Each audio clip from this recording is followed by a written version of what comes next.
Pour beaucoup, c'est la plus belle avenue de Paris, la Seine et ses fameux bateaux-mouches.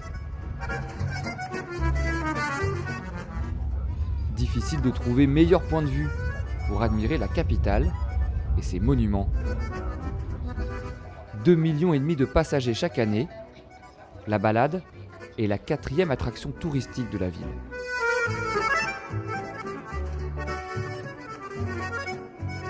Pendant que les touristes s'extasient, dans la timonerie, un homme veille.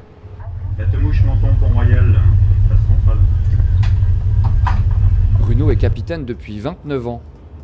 Naviguer ici, c'est une concentration de chaque minute. Devant lui, justement, le Pont Neuf, le plus ancien, mais surtout le plus étroit de Paris.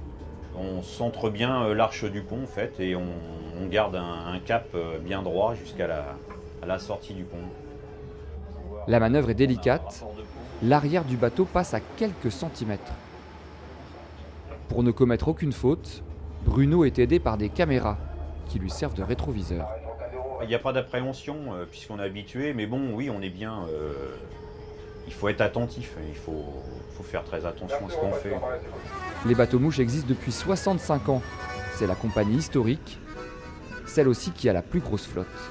La compagnie possède 15 bateaux, dont 6 bateaux-restaurants. Ce soir, 200 convives sont attendus sur l'un d'entre eux. Et vous le voyez derrière moi, 2 heures avant leur arrivée, un briefing entre le directeur des restaurants et ses équipes. Parfait. Mesdames, Messieurs, bonsoir. Bonsoir. 3 maîtres mots. Esprit d'équipe, la notion de service. Okay. Un autre point ce soir, c'est prendre du plaisir. Okay. Allez sur vos bateaux respectifs pour les briefings individuels. Merci à tous. Merci au revoir.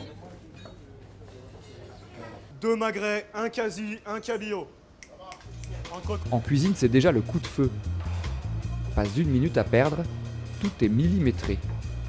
On a 190 couverts à envoyer en moins d'un quart d'heure. Voilà. La traversée dure un peu plus de 2 heures.